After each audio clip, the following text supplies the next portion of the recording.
Oh, we've been rolling for 9 minutes, actually. So the dude calls... Jesus Christ. We're 9 minutes in. Hey, everybody. How you doing? Talk about a cold opening. Jesus. So he calls me a fat fuck in the comments. And I'm like, we did an episode on that. Go watch it, right? And I think we are very good, not to pat ourselves on the back. My hand's not big enough and I'm too fat. But we're very good, I think, at converting our critics into fans. Do you feel that? Yes. Because they come to our page looking to troll, looking to get a rise out of us. And you and I are like, hey, we acknowledge your criticism. We talked about it live. I think that's the value of our vulnerability. Right? Because if I'm willing to talk about my weight and how I'm losing weight for my kid, what are you going to possibly say in the comments section that's more embarrassing than me feeling fat in front of my daughter? There's no way anyone is going to come in as a troll, a commenter, whatever, who, I don't know you. I haven't given you the right to get to know me. Yeah. And so you're not going to hurt my feelings. You're never going to offend us. Yeah. Ever. And we're here to celebrate who we are as dads and how we dad. Yeah. And our outlook on the world. Yeah. And we're here to share it. And if you want to listen, great, listen. If you don't want to listen, fuck off. Yeah. Don't listen. I will lose no sleep over that whatsoever. And it's us looking forward to getting together every 2 weeks and shooting the shit for an hour or so. 100%. That's all we're doing. Good news is it turns out a lot of people do want to listen to us. So much so. Y'all see this? Y'all see this? Hibachi brought us a new sponsor. Done right. Done right. Because people do want to listen to us, right? Owner of the truck is a dad himself. And it always helps. Like the conversations that we're having here are conversations that a lot of dads want to have or wish they could have. But obviously, these public spaces come with downsides. There's a fear. There's a fear. And I think culture has really fed that fear. Yeah. Fear of rejection. Fear of being wrong. Fear of consequences. Fear of consequences. These people will try to take your businesses from you. They'll try to take your, right? It's like, you ever seen Braveheart? Oh, yeah. Mel Gibson? Okay. Yeah. One of the craziest scenes to me is not him being tortured by being pulled apart. It's the crowd of people who come out to watch it, right? Bring their kids to celebrate it. And you think, oh, that's barbaric. That's inhuman. And then I think of how many people do the same thing now. Like when you cancel somebody or you go online and just try to rip them apart, whatever, you're canceled. And you tell your kids to can't, it's like, that's a public execution. Well, it happened, I forget where in Ohio, I want to say Cincinnati yesterday, that 3 people white people were basically got the shit kicked out of them by a crowd load of black people. And there was like 100 people there. One person called 911. One person. That's it. And I'm not saying anything race related. I'm saying that's just the facts of what it was. And it's like, oh my God. All these other people were just sitting there watching these 3 people get the shit. Like this one it's on X. This woman's knocked out cold on the ground. And she looks like she's in like her late 30s, early 40s. And she's out. And no one's doing anything about it. One person called 911. Yeah. Right? It's that that's the culture we're in. It is. It is. People people enjoy watching the execution, which is funny enough, leads a bit into our topic today, in that we're a culture that supposedly abhors violence, but damn, do we love when other people commit the violence, right? In my X feed, part of my algorithm is people getting in fights. I watch it. Some street fights? And are they scheduled fights or is it No, this is impromptu. Like on the golf course kind of shit? It's not really. It's kids kicking the shit out of each other, or it's bouncers beating up drunk people out in front of like bars on the street. And the bouncers just kicking the fucking shit out of this little like itty bitty guy who has beer muscles and just is trying to, big swinging dick and just gets cold cocked by a like sheet of drywall. Yeah. Like this man. Samoan. Yes. Oh, Samoan. It's always it's a Samoan or a giant black man is always what it is. Brother, I would rather fight a UFC fighter than an average Samoan. Those guys are fucking incredible. But you like them. It's like, as a man, we appreciate and respect violence because it's a part of our everyday, right? And the topic I want to talk about is how a lot of times women love violence, but they hide it behind, laws or rights or things like that, where I'm like, well, behind that law is a dude with a gun, right? It's violence, right? You support it. Women beat the violence out of their sons, but encourage the manipulation and sass of their daughters, right? You go on TikTok right now, a little girl just being sassy, and all the comments, oh, she's so sassy. She's videos of little girls very obviously manipulating their dad, right? Dad, can I get a smoothie? I love you so. And it's laughed at, it's encouraged, right? Women, because they know this, like, whether it's subconsciously or consciously, women know that their daughters need these tools to survive. That's how she got here, right? Not when I say manipulation, I don't mean this in an evil way, but like, everybody has their powers, everybody has their strengths. But we beat little boys' weapons and strengths out of them. And we encourage these young girls' weapons to get larger and stronger. Have you noticed this? Why do you think moms do that? Why do you think moms beat the aggression out of their kids? Because at 12 years old, they're stronger. Like at 13 years old, there was nothing my mother could physically do to me. Nothing. No. The threat of violence was gone, right? Which is why either you have to start early and make the kid so passive and such a non-threat, right? Like if you're a single mom, which again, you guys can get mad all you want to, in certain communities like mine, single motherhood's up to 75%, right? And even across America, we're now pushing 52, 53, 54%. So when I say this situation, this is a very normal situation. If you're a single mother and you have a son, there's a certain age that he's just going to be physically stronger than you, right? It's an active, someone in your household who's actively stronger than you. You either must subdue that violence early or learn how to emotionally manipulate him so he's not a threat.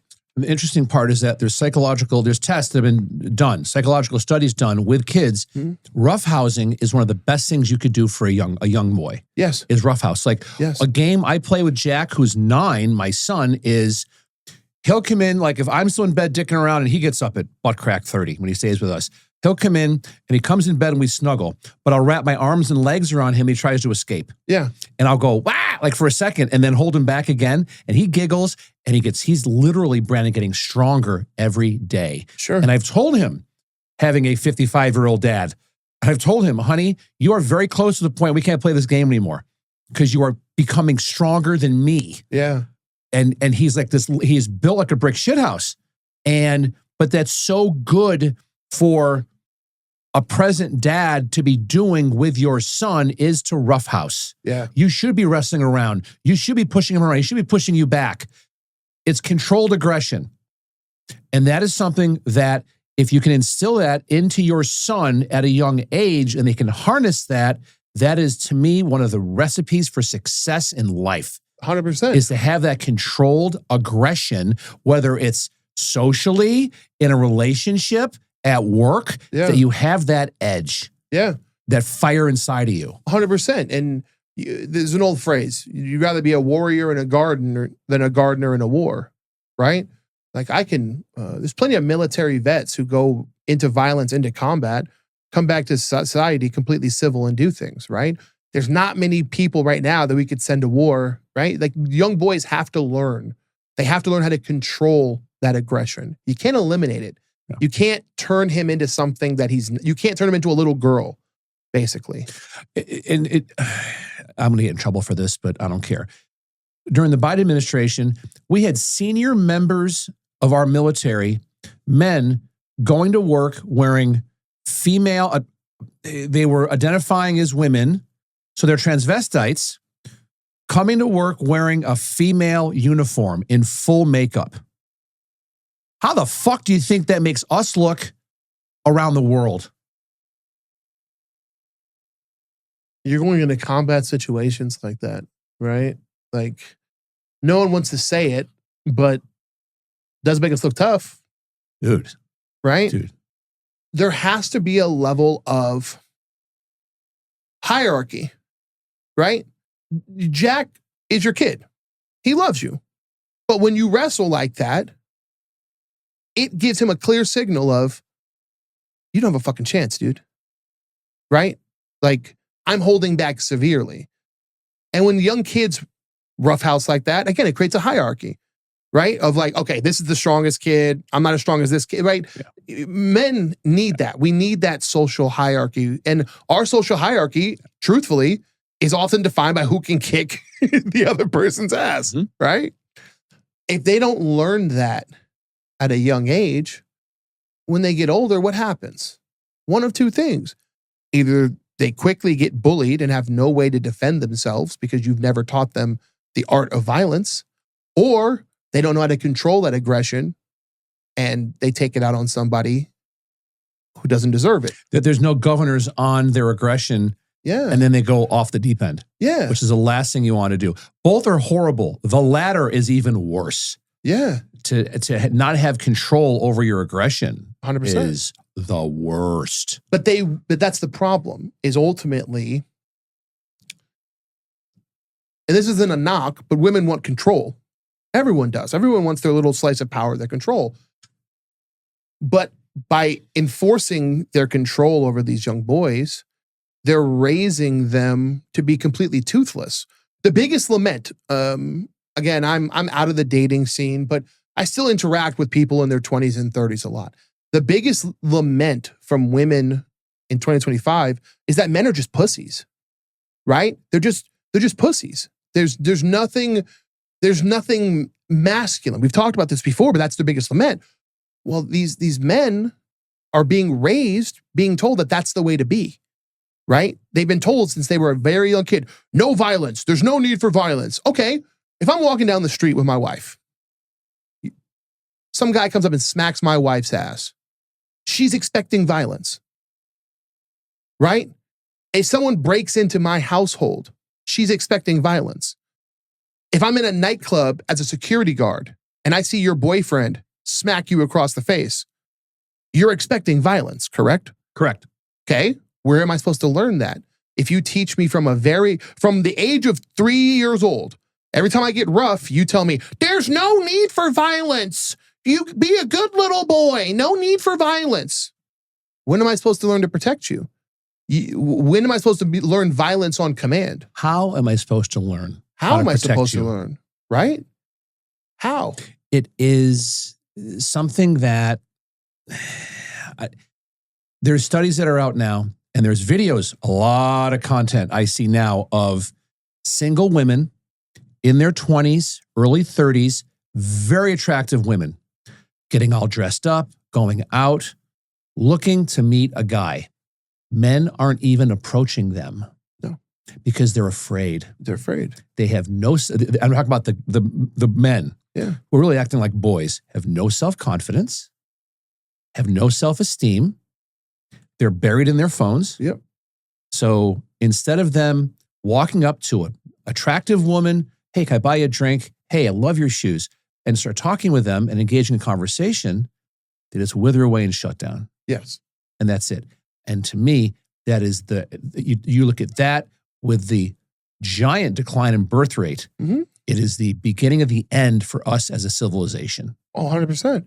Well, and again, be offended if you want to, but facts are facts. It's also the reason why we've had such open door immigration for decades. If it wasn't, the birth rate has declined, I think like 33% amongst American educated women, right?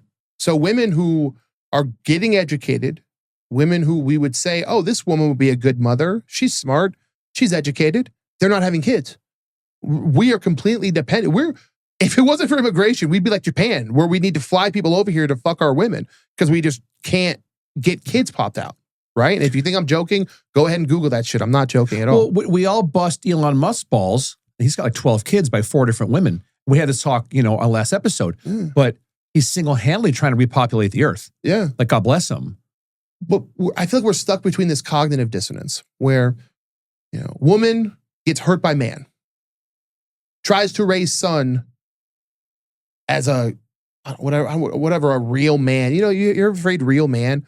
Try to raise her son like a real man, this perfect boy that she imagines in her remember, romance books, movies, right? She tries to raise him like this person. Like a Ken doll. Like a cat doll. And then he grows up without any of the tools he needs to be the man who, You're an anatomically correct Ken doll. Yeah. In that you have no penis, you look great, but there isn't a violent bone in your body. Yeah. And when I say violence, I don't mean to inflict physical harm on someone. I mean that fire inside of you. Capable of it. Capable of, you put hands on one of my children or my wife, you will see violence come at you in an extreme and very quick and lethal and effective manner. 100%. Without hesitation. Without hesitation. And it's either, I'm going to put you down or I'm going to die trying. 100%. Simple as that. I take the Jordan Peterson route, right? You must be dangerous. Dangerous doesn't mean I'm walking around the streets ready to shoot somebody, or that's not dangerous. That's being reckless. That's being an idiot. But you must be dangerous. You must be a threat. You must. Your wife needs protection. Like when your wife's pregnant, she's defenseless, right? She's literally defenseless. She needs protection, and not just a little bit. She needs serious protection. Your kids, defenseless. They don't need a little bit of protection. They need a whole lot, right? So we're stuck in this cognitive dissonance where women want men to protect their rights, right? They want dads to stand up for people. They want dads to be the protector, but they don't want to raise sons who are violent. I just had this thought, and it's something you brought it up before. I didn't really see it until we go to the same gym. Yeah. And I go with my daughter all the time. And we talked about this before. God bless Alex. She dresses like Adam Sandler. Fucking great. Both of our kids dress like Adam Sandler. It's wonderful. She wears my old gym shorts, my Bucket of Blood Saloon from Carson City. She loves that shit. Loves it. There's girls that are there who are late teens, early 20s. Mm-hmm. And that's a demographic because they're not older than that. And they're wearing like a sports bra and like underwear. Yeah. Like Lycra underwear. When my wife gets dressed in the morning, in her bra and panties, I'm like, oh, you getting ready for the gym? She gets a kick out of it. And I look at that and I'm like, what do you think you're trying to accomplish dressing that way? And again, it's freedom of expression, do whatever the fuck you want to. Sure. But what message does that send? It's like they feel so comfortable with their body, and good for them that you can dress that way. But if you would have done that back in 1988 at St. John Fisher College, where I was playing football, and if you walked into the gym when the entire football team is in there working out and you dress like that, we'd all be all over you. Well, because let me preface this because I'll catch hell for this. Not in a rapey kind of way, but in a very overtly like, if I was single and I saw you dressed that way and we're of age and we're both and single guys, yeah. I'm seeing if you want to go out for drinks that night. Yeah, well, but nobody approaches these girls at all. No, well, no, because and this is the contradiction. You've made such a fucking perfect point. This is the contradiction we live in. I support people doing whatever the fuck they want to, dress however you want to. Do you know how much protection it takes for you to dress like that? Straight up. Do you know how much protection when you see, okay, so for instance, when I used to work in nightclubs, right? There'd be girls there, half naked, right? Or wearing the dresses with the titties popping out and all that stuff. And there'd be some big hulking monster of a boyfriend, right? The bigger and buffer the dude, the more scantily clad she could dress because ain't nobody willing to go through that to get to you, right? But nowadays, we live in such emasculated times. It doesn't matter what these girls wear. These guys are too scared. They're too scared and too nervous to do anything.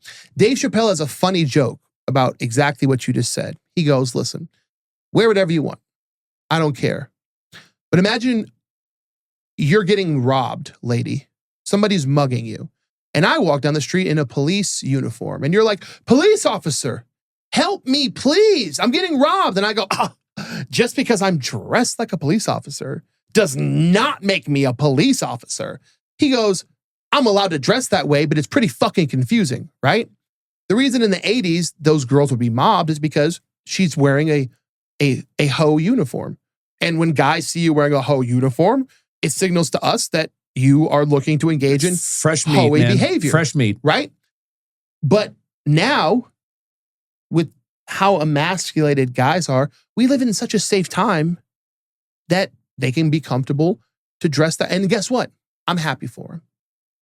I'm happy for him. Dress however you want to, but also accept the amount of violence that is needed to protect that freedom, right? For you to dress that way, there has to be men around willing to beat the shit out of any creepy dude. Correct.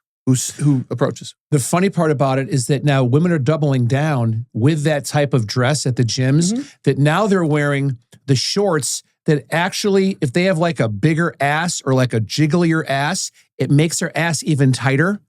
And it's got like the thing that goes like right up the crack and down. Pulls up, yeah. Right? And it kind of pulls everything up and in. Yeah. It's like Spanx for your ass. Yeah. Are what these shorts are. And it's fucking hilarious because I'm like, what the hell is going on? You're doubling down on a type of behavior that I'm like, what the shit? Yeah. It's proof that we don't give a fuck about men's mental health because we do everything in our power to make young boys feel powerless. And we do everything in our power to encourage and give women the power to further emasculate them, right?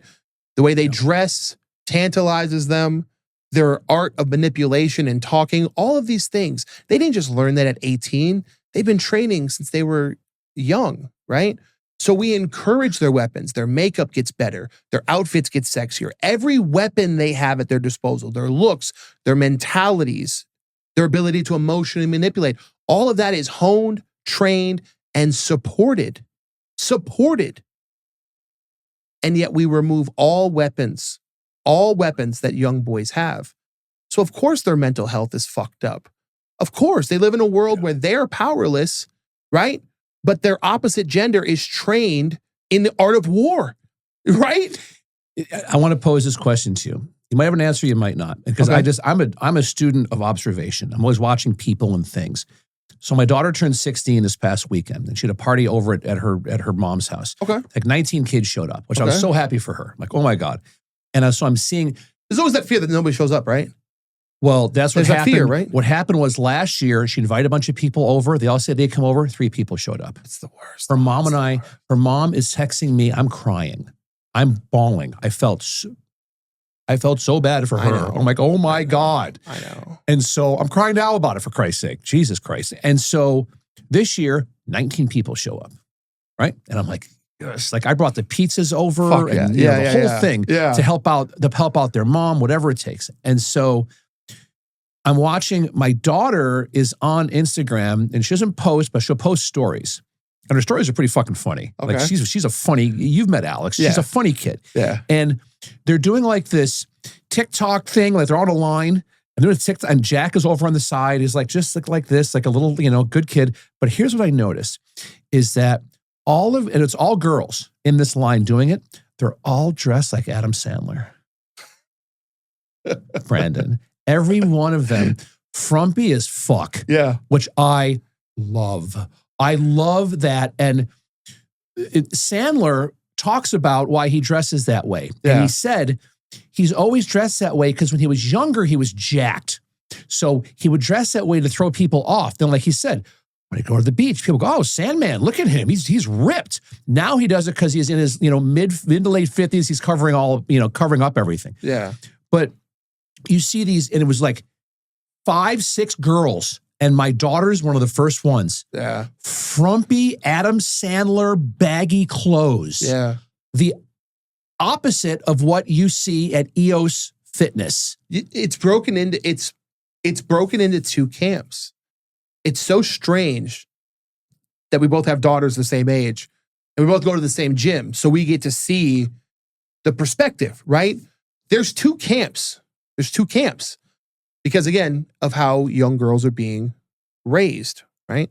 There's the Billie Eilish camp. You know who Billie Eilish is? Okay. That's her whole swag. She dresses very like, I call it like 90s Santa Monica, like very skater bro kind of stuff, right? Over baggy clothes and stuff. And then there's the other camp that's like, and you can see who was encouraged to use their weapons, right? You taught your daughter, because I know your daughter. She's a lovely girl. You taught her to be polite, to be respectful, but you told her also to put her weapons away when they're not needed, right? When they're not needed, put the weapons away. And other girls, and this is the great irony, we're taught to keep the claws out at all times, right? And it's become so dramatic that we can visually see it. Same with boys, right? You can meet a guy and within 5 minutes tell he's completely emasculated. Oh God, 30 seconds. Right? You just know, dude. You just see it. know. You can see he's completely emasculated. You see that at the same gym we go to. I see the guys who have no confidence. I see him looking at a girl, right? When you're at the gym, you're looking. And I can see him. There's this guy, I'm not gonna say his name, I don't know his name.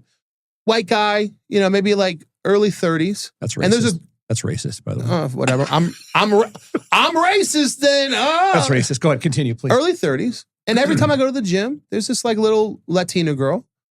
And he doesn't stare, because again, nobody wants to be called a creep or get caught on social media, but he looks. He always looks. And I keep waiting for him to have the courage to just go say, hi, my name is, I'm guessing Brian. Again, I'm racist, whatever. Brian. White guy named Brian? Chad. Who would have thought? Steve, whatever. Steve. Jim. I'm Jim. I'm waiting for Jim to go talk to this, girl and just say hi. I see you at the gym every day. I don't want to stop your workout, but I would love to talk to you sometime. Never. Sean, that could be the mother of your kids. Straight up. Make the move. But they won't make the move. Yeah. And the thing, it's interesting. Again, Alex goes to a performing arts school. Your daughter's a theater kid. So I don't know if it's maybe something in the theater culture that they don't dress that way. They're nerds. They're nerds. My girl's in band. And they're the coolest nerds ever. Yeah. They're I love Alex's friends. They're all phenomenal kids. Yeah. Like when I've gone to her school before for stuff, and whenever she's there with her friends, they all know me from the podcast. Hey, Mr. Fargo, my name is Jim. Nice to meet you. I'm Alex's friend, Steve. Of course, they're all white. And so, well, you did say Las Vegas Academy, buddy. Well, yeah. And so it is, but like in the firm handshake and look me in the eye, and I'm like, thanks, Steve. Good to meet you. And it's just, to me, it's a cultural schism. There's a difference there, because then you roll into EOS Fitness at 4 o'clock, 5 o'clock, or noon prime time. Yeah. And it's usually like packs of like 2 girls. Mm-hmm. They're always 2 of them together. They're rarely alone, and there's never a quorum. Oh, really? Oh, in the morning, it's always solo dolo. Really? Oh my God, dude. The girls who go to the gym, respect. Listen, if you're watching this and you're one of those girls, the girls who go to the gym at EOS at 5 in the morning are big ass headphones on, tiny little butt cheek spandex on, by themselves, not talking to nobody. They are there to fucking. So when you tell me that there's like packs of them that go later on, I'm fascinated. It's packs of 2s. Ooh. It's always, and they're in 2s. Okay. And I watch. They stretch together. Then they go and they start doing their stuff. They work out. They do some weights. They go to the squat rack, do some fucking deep knee bends or the goddamn shit they're doing. Cardio out. Yeah. It's awesome. Legs cardio done. Done. Legs cardio done. Wonderful. Wonderful. But it's so different to me, because if 21-year-old, full head of hair, one chin, Jeff Fargo was there rolling in, and so even with 2 girls, single Jeff Fargo at 21, 22 would be approaching them in a very respectful way and making them laugh. Sure. To create camaraderie. Sure. And then becoming friends. And then next thing you know, balls deep. Sure. The end. but that's gone. Like, because what's the, oh man, I'm with you.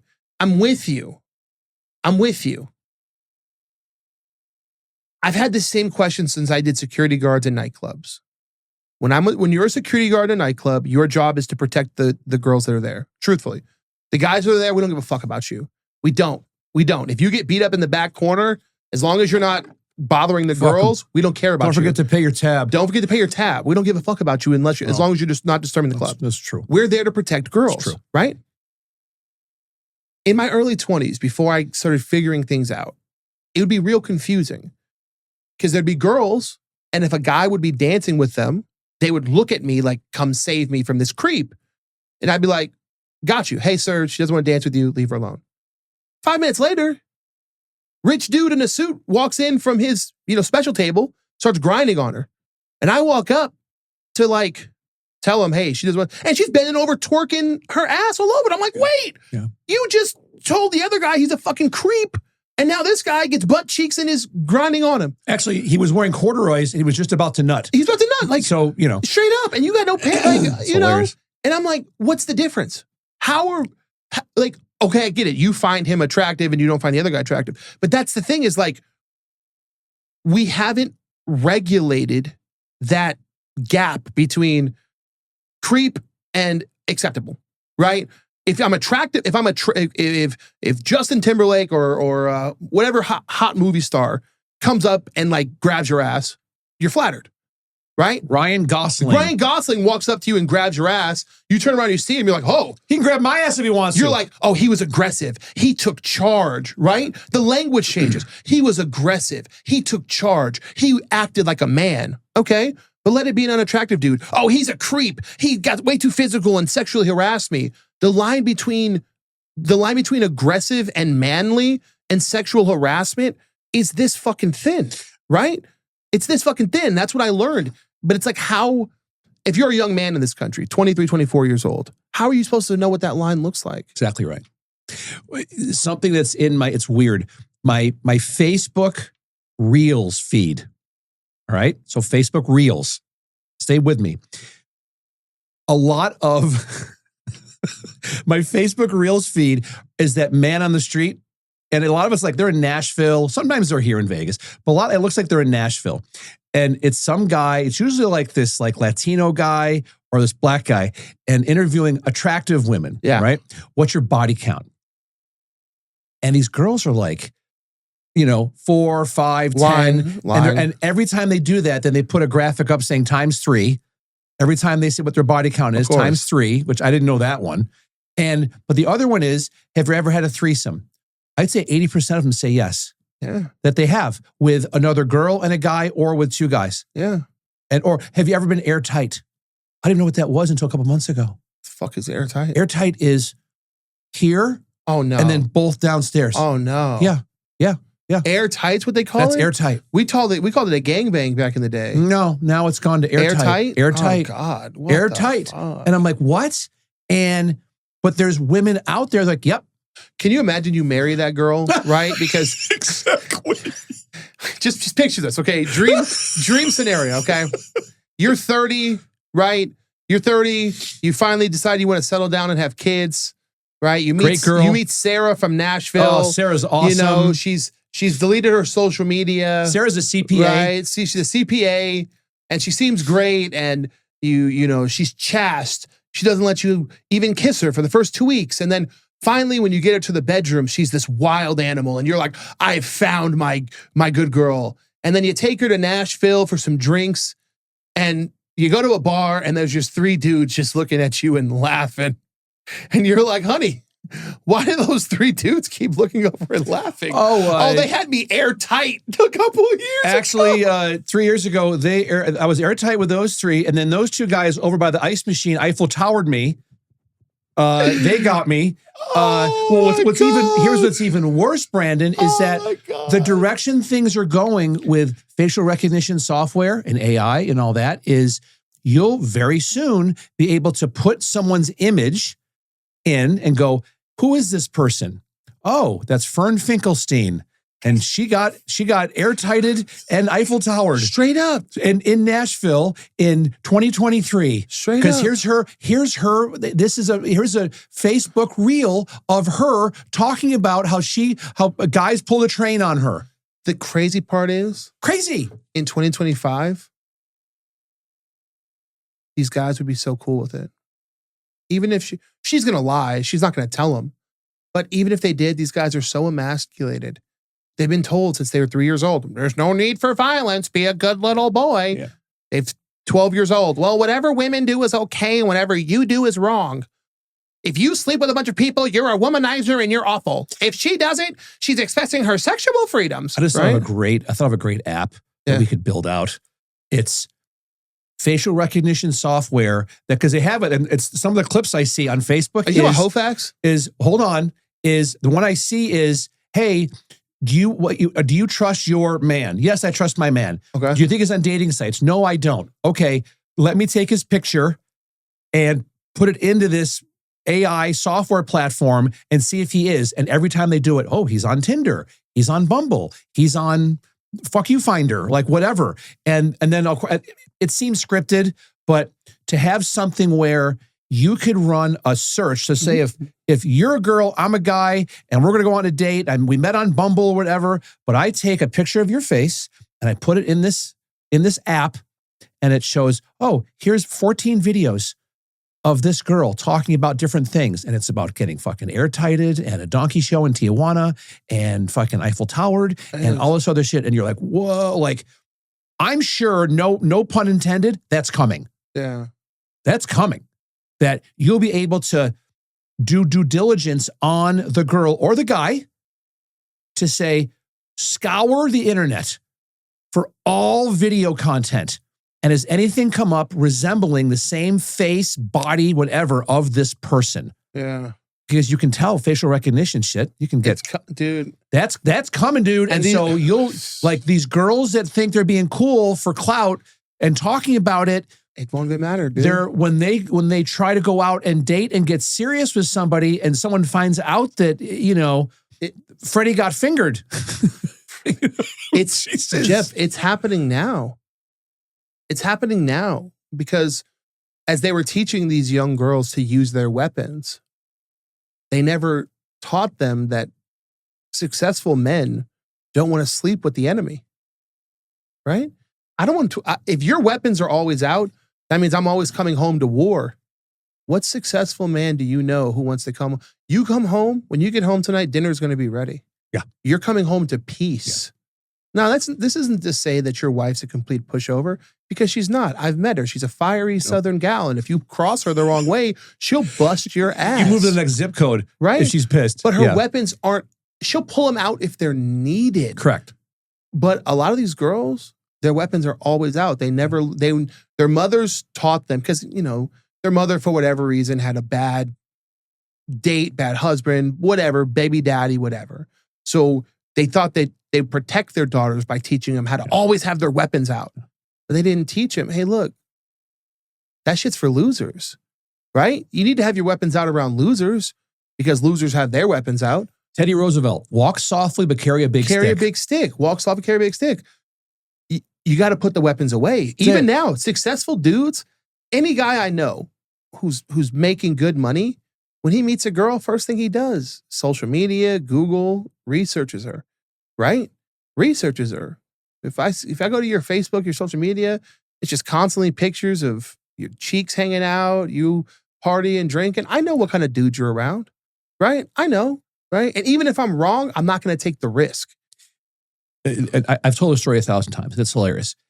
When I met Brandy on Bumble, and she every red flag in the world. My two biggest red flags were: don't have sunglasses on, because eyes are windows of the soul. Sure. So your profile picture, don't have sunglasses on. She had sunglasses on. I'm not a fan of cats. Okay. She had a cat. Still ended up going on a date with her, and it was wonderful. Do you think, let me phrase this correctly. Do you think 21-year-old, full head of hair, single chin Jeff would have ignored those same red flags when you had more to, like right now, you have less to lose. I've known you for some time. You're successful in whatever career you choose, right? You have kids who love you. You have a life put together, right? It's less of a risk. You're capable of taking more risks now because you've already established yourself, right? But if you were in your 20s, would you have taken the same risk? If the risk was with my dick, yes. It was a dick risk? With your heart, man. With your heart. Oh, sorry. What's that? With your heart. With my dick, I'll risk anything. Dick risk. Fuck. Dick risk. I'm going out the Grand Canyon. I'm going out the fucking North Rim. I'm fucking tic-tac in a hallway. Done. I don't care. Yeah, with your heart. Would you actually open up to somebody with the, okay. No. I wouldn't know how. You wouldn't know how, right? No. Because I wasn't equipped. Yeah, I wasn't equipped. But you've been through the bad one already. Yeah. Right? And you wouldn't wish that on anybody, right? That feeling that you went through, the years of suffering, trauma, mental unhealthiness, you wouldn't wish that on anybody. Why? And a lot of young men are like, I'm not going to take the risk. She might be a great gal, right? But every time I see her, the cheeks are out. And why won't they take the risk? Because they're taught not to take the risk. They're taught not to take the risk. That's why. Yeah. And that's how it comes full circle. It is full circle. I deal with this in my community a lot. We're going to get so many bad comments about this. Men go after women who are like their mothers. Right? And there's a lot of young black men in America who go after women like their mothers and are like, why are these girls awful? Right? And I think, and this is why we're having these conversations. It's not to bash anybody. No. Right? But I relate this to religion, okay? There's nobody more spiteful. I'm from Vegas. There's nobody more spiteful than the Mormon who got out of it, right? Because it feels like years of being lied to, right? There's an anger and a resentment there. And the reason we talk about these conversations is because your sons, who you raised to be good little boys, you told them not to be violent. You told them this was the way to be a man. You told them that their dads were pieces of shit. Don't be like your dad. Well, they're dating girls just like you, right? They're growing up and they're dating girls just like you, who dress like you and think like you and act like you. And they're finding out that they don't like these women very much, right? And they're realizing, they're correlating that their life has been a lie. That their life has been a lie. How many women did they miss out on because they were trying to be a good little boy? If you are operating from a position of fear, yeah, when you are single, you will only want to be with somebody like your mother because there's a comfort there. There's a comfort there. If you have matured and you're willing to take a risk on somebody who is nothing like your mother, like my wife is nothing like my mother. Sure. And it's wonderful because my mom, bless her heart, God rest her soul, she's gone, but she did the best she could. I want to preface it by saying she did the best she could with what she had. Sure. But there's a lot that was there that wasn't that great. Where my wife comes over the top at not literally, every day. What can I do for you? What do you need? My mother never said that to me.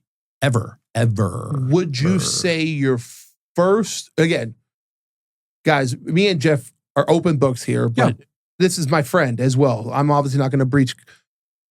Would you say your first wife was more similar to your mother? Full disclosure, I was married before. Brandy's number 3. Okay. So my first wife, complete mental patient. And it's hilarious because I'm still friends with my ex-in-laws, are all back in upstate New York. I'm friends with like my ex-brother-in-law and sister-in-law. Okay. My second wife, who is the mother of our kids, no, not like my mom either. Okay. Was not. So none of the women you've been involved with were like your mom? No. No? Not like the women I've been married to or like relationships with? No. Okay. And also, it's funny because I was Mormon for 13 years. I was sealed the temple, baby, in St. George. wore the garments for 13 years. Yeah. And was there. And I still have like I have friends that are LDS. One of my dear friends is a bishop in St. George, Carson McKim. Shout out to Carson. Fucking love him. Yeah. He's awesome. We send irreverent gifts back to each other almost every day on Instagram. Like, he probably get kicked out of the church for the shit he sends me. It's hilarious. He's hilarious. I love him. But do I Hopefully the church isn't watching right now. Well, fuck them if they are. Yeah. I still have animosity towards the church because of a boatload of things. Of course. I have a shitload of stuff to unpack about the church, which that's a whole other episode to talk about. Because I'm happy to talk about it, but this isn't that time or the place. But I think that it is getting back to men, boys. It's almost like, especially these guys at the gyms, I want to go up to them and go, hey, I just went to Lost and Found. Your testicles are there. Straight up. Your balls are in the box. But isn't there I used to think the best way to help was to feel pity for them, right? Yeah, no. But now I've realized, like, that's what they've grown up with. Pity, right? Pity just condones the behavior. They need a kick in the ass. Yeah. Yeah. Well, and again, I want to preface this by saying, when I was saying like single Jeff, 21, going up to a girl at EOS or whatever, or I'm not saying to go up creepily with sexual connotations. I'm saying just to go up and engage them in friendly, witty banter. Yeah. Make them laugh, make them giggle. Or even like, there's been a couple times, there was a girl doing an incline bench and I'm with Alex doing chest on one of the machines right near there. And I almost was like, need a spot. But then I was like, do I do that? And then I thought, nope. I'm 55 years old. This girl's in her 20s.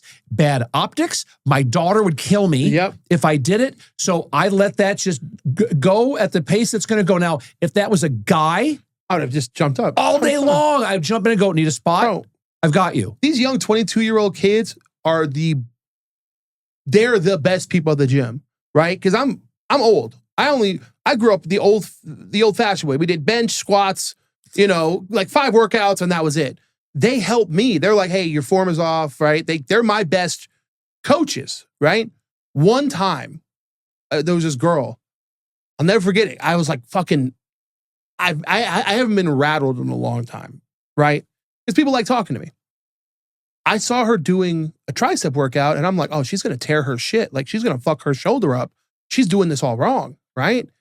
And I was like debating, like, do I say something? Like, dude, I don't want her to hurt herself. Like, I'm like in dad mode, right? I instantly go into dad mode. Like, if this was my kid, I would want someone to help her, stop her from tearing her shoulder. So I go up to her and I'm just like, excuse me. She's like, what? And I'm like, you're gonna hurt your shoulder if you keep doing the tricep. She's like, okay, fine. I don't want to talk to you. And I'm like, was that the same girl that said, I don't like blacks? No. No, it's not. Was she the one that said, I've had with black fatigue, get away from me?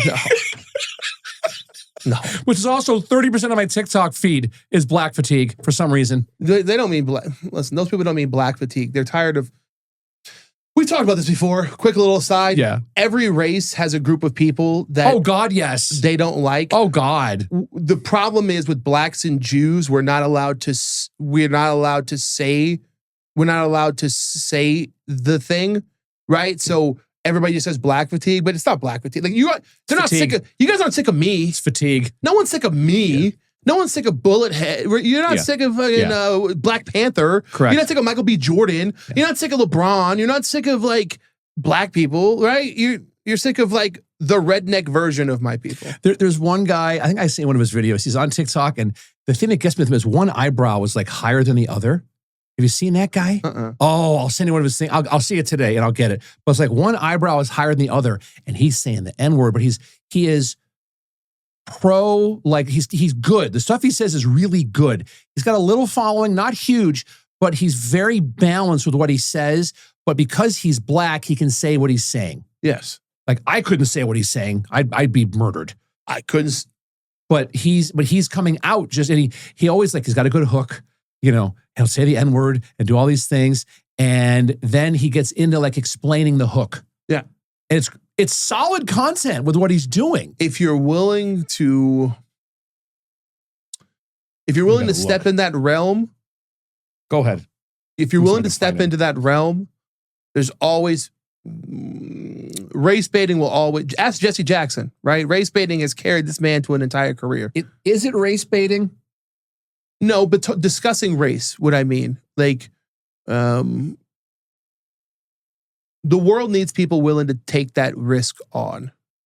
It is something that more people need to take on that risk. Well, yeah, think about this. Like, everybody's totally comfortable. White people, especially, are totally comfortable criticizing other white people. Absolutely. Right? It's like their God. favorite fucking hobby to talk shit about other white people. And See, now I have all white people on my feed. Now I have everything here is Pamela Anderson and Liam Neeson. how is Pamela Anderson back? I don't know, dude. She looks horrible. Oh, that sucks. I mean, everyone thinks she looks great because she's not wearing makeup. And I'm like, no, dude. I turned her face into a cream donut when I was a kid, man. She was like, I'm not going there, dude. I'm not going there. Yeah, I can't find it now, but I'll send it to you later. It's some guy that's just he's good. He's good, and he's just pro, like just calm, just Sure. and he's just bringing stuff back. All right, are we at B block yet? I think A block was the everything. I want to finish that. What else you want to talk about? When does backwards hat guy stop? Oh, okay. So here's my backward. I've got a friend, Chris Nahigby. Chris, I'm going to call you out, and I fucking love you. I just saw him yesterday.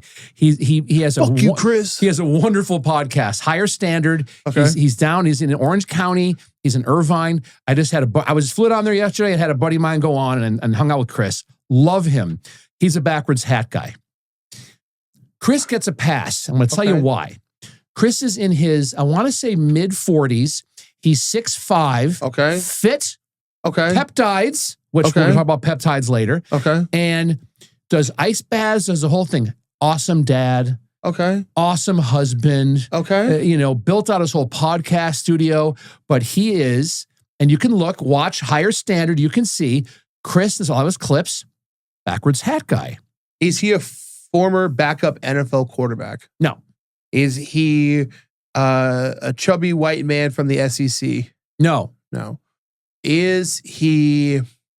Nope. Those to me the only two groups that are allowed to do backup. If you're a backup quarterback in the NFL, and if you're a chubby white fraternity guy in the SEC, backwards hat. You also have to have hair. Is that a prerequisite? Because if you're bald, does it feel like you're like? Is the assumption that you're trying to cover the hair up? That's the Ron Howard argument. Ronnie Howard, the director, and Richie Cunningham, is bald. Like he's got like hair on he's like the Nero. Like he's got hair around here. Just let it go. Always wears a hat. Yeah. Dude, we all know you don't like I think I look good bald. I have no choice, but I don't have a head for hats. But I can't wear a hat, Brandon, because it's always like lopsided because my ears are off. So whenever someone gives me a hat, I'm like, thank you so much, but keep it. Because I know how much swag costs, because we pay for ours. Sure. And I go, keep your $4.95 hat made in the fucking Philippines. Yeah. Because I'm not going to wear it. Look at my big ass head. I don't wear hats. I have a kickball head. I'm not going to wear hats. But it's the okay. So first off, at what point as a guy do you turn the hat around? Right? You're like, yeah, this is the way, right? But like, okay, if I'm 33 backwards hat, is that okay? Yes. 33 backwards hat. 33 with hair. With hair. Yes. Okay. Yes. I'm 40 backwards hat. Yes, no. Hair? Yes. Fat? Chubby? No. No. No. You're so right about this. Okay. You're a fool. You're so fucking like a right. Fucking fool. No, you're so fucking right. Fat. You're a fat fool. If you're that is so fucking accurate. If you're like super in shape gym dude, I think you're allowed to wear the backward hat. Pass. You get a pass. You get a pass for a little bit longer, right? Yeah. But to me, okay, backwards hat guy, worse than sports jersey guy. Like, kid with a sports jersey, adorable. Teenager with a sports jersey, it's cool. It's his idol.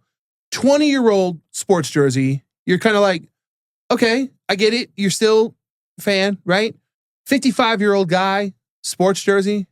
Here's where sports jerseys are permitted. Okay. I'm going to tell you. All right. Write this fucking down. If you're attending the game, you can wear a jersey. Okay. Okay. Okay. Like I still have, like when I used to work for Fidelity Title, and then Fidelity's who's the guy that owns the Golden Knights? Bill Foley. Yeah. Is the CEO of Fidelity. Yeah. So we score the games all the time. My daughter and I still have wonderful, because we got a discount at the goddamn Armory, away Golden Knights jerseys. Yeah, they're sweet. Right? They're fucking gorgeous. It's like $130 in each one of them. They're fucking sweet as shit, Golden dude. Golden Knights have the best jerseys in hockey. Oh my God. I won't even argue. Oh my, number one selling swag in the NHL is Golden Knights, right? So if you're going to the game, like especially with your kid, absolutely yes. I have friends, I'm from upstate New York, giant Bills fans. Giant. So over Christmas break, I'm with Brandy. We're at my friend's The Woods, and the Bills were on. We wake up in the morning, we go upstairs, the whole family's there. All of them are, Dave Wood, who I adore and love, who's probably Dave's in his late 60s, is wearing a Jim Kelly Buffalo Bills jersey. Okay. Right? He gets a pass. He can do that because it's his house. Sure.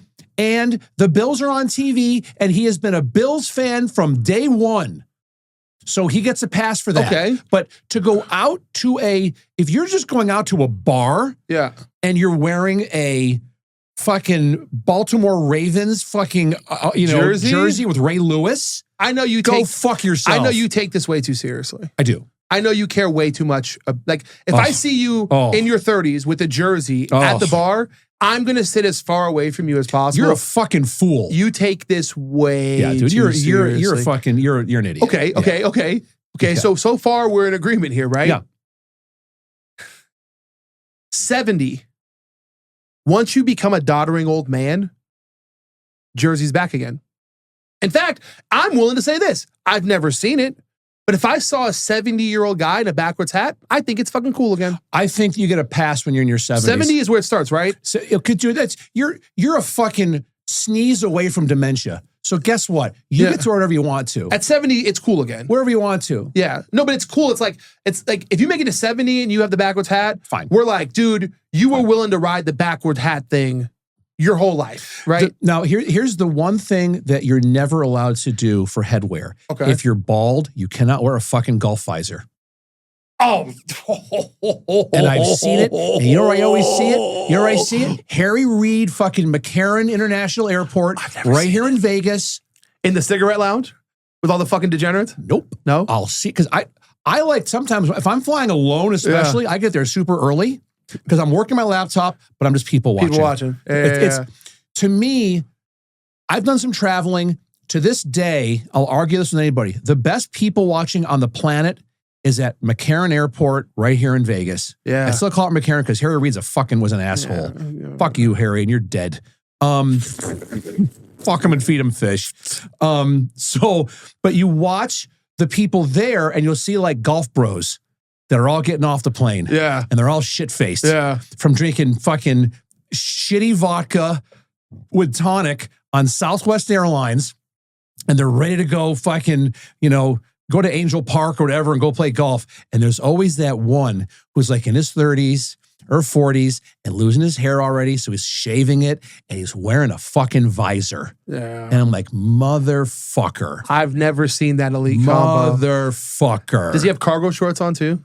No. Oh, no. Well, let's not get stupid. I'm trying to picture this guy in my head. I've never seen bald visor guy. Okay. Please, we're going to cut this as a clip. Scott, please clip this. If you see somebody ever, or if you know someone who's bald and they wear a visor, put them in the comments. Bald guy with visor. Oh my God. This looks awful. It's big. Okay, so football, apparently it's known that like college football coaches are big on the bald guy with the visor look. Yeah, it's atrocious. It's horrible. It's atrocious. It's a horrible look. It's a horrible look. Backwards hat, if you're fit into you, would you say 47 is the cutoff? No, before.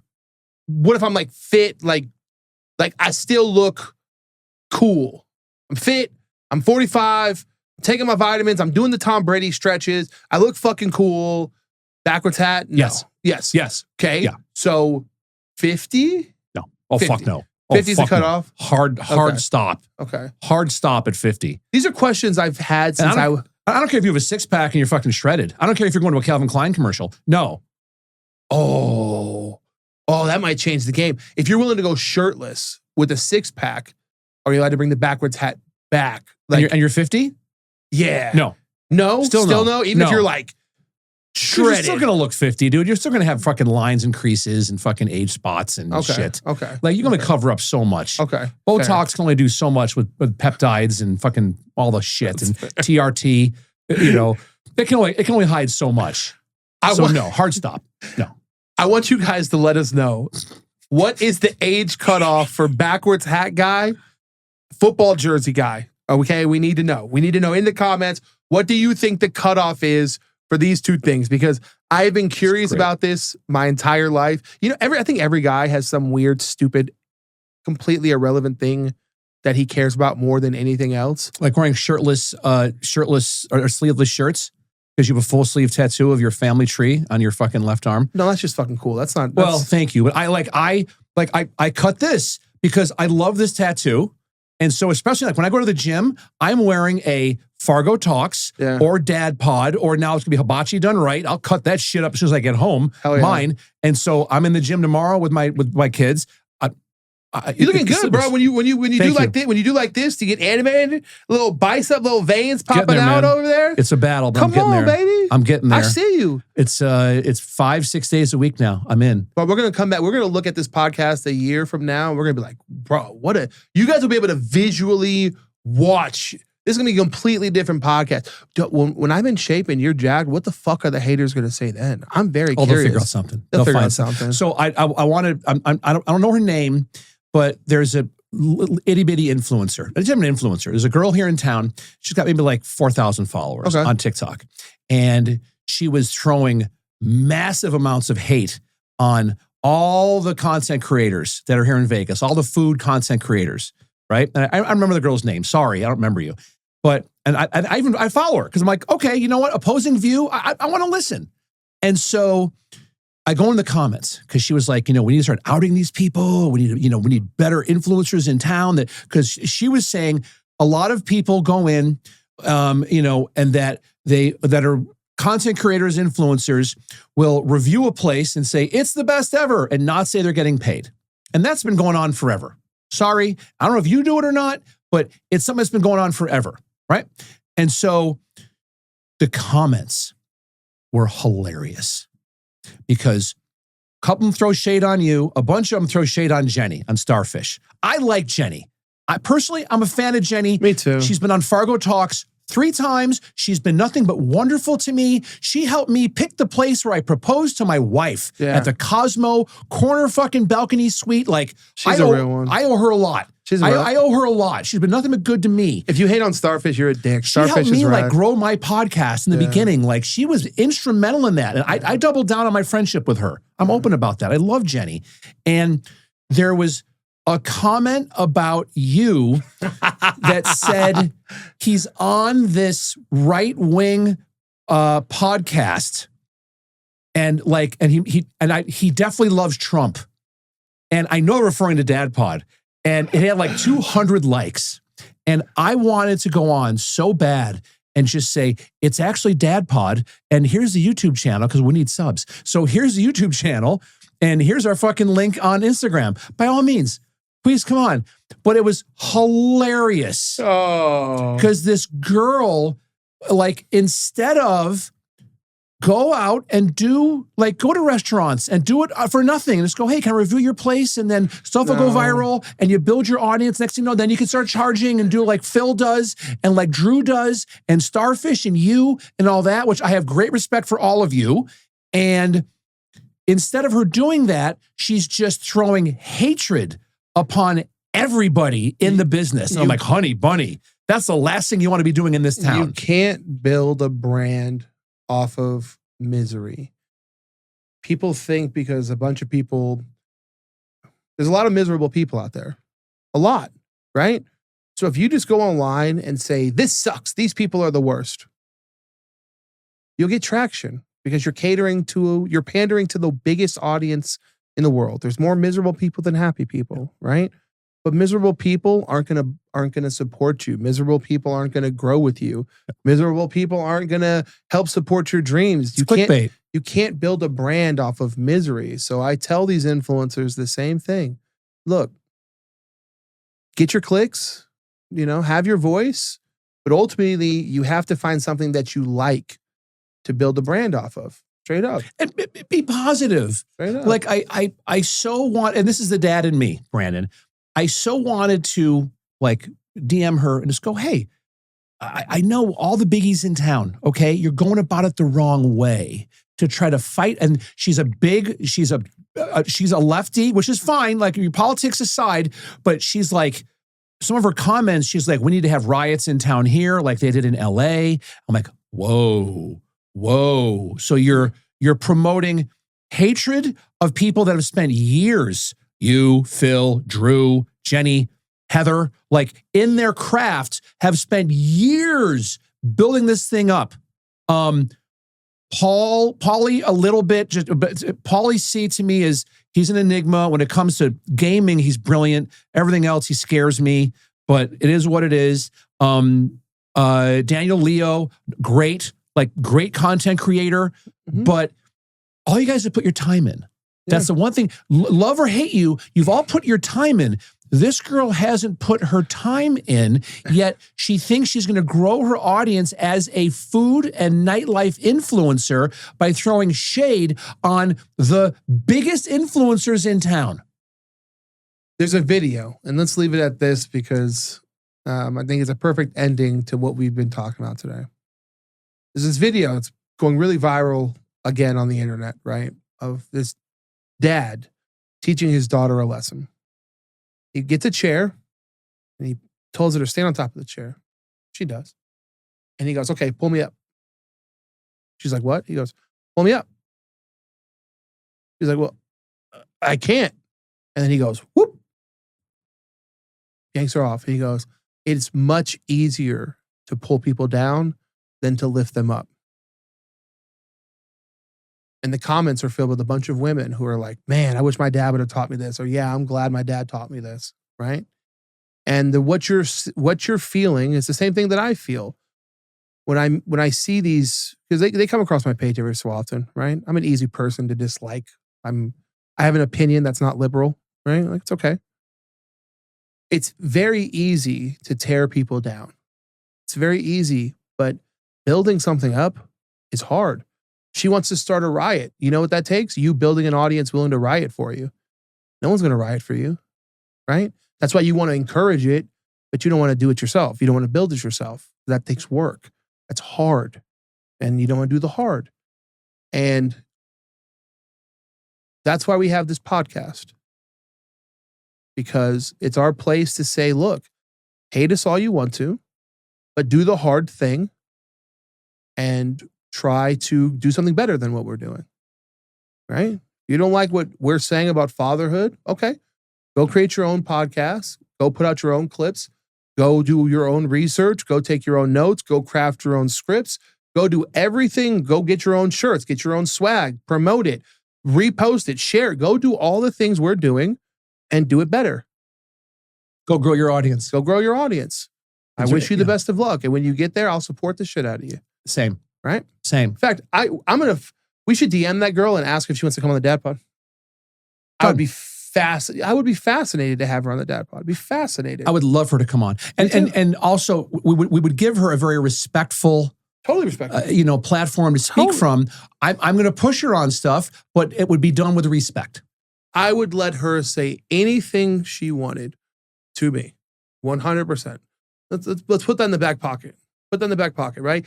Let's build her up. We're not going to tear her down. We're going to build her up. So I love it.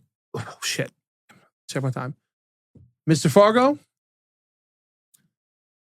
I have been itching to get back here with you. I'm glad you're on vacation, but I had to stop myself from sending you like 20 clips. I would lay there in bed with my wife. I'm like, oh, Jeff's going to get kicked. She's like, he's on vacation. Oh, fuck, you're right. You're fucking on vacation. And when I wake up, on Facebook, pictures of you and your boy, your kids be on there. And I wanted to be happy for you, but secretly I was like, get your ass back here and fucking talk to me. Well, I have good news and bad news for you. The good news is I'm here for 2 more weeks, and then I'm going to Florida for 6 days. My best friend of 40 plus years has a condo in Fort Myers. I'm going to be with him for 5 days. So before that, though, we'll get back in here again and do this again. Let's get it. Yeah. I love you, brother. I love you more. Thank you for sitting here and chatting with me. My pleasure. Have a good one. You too.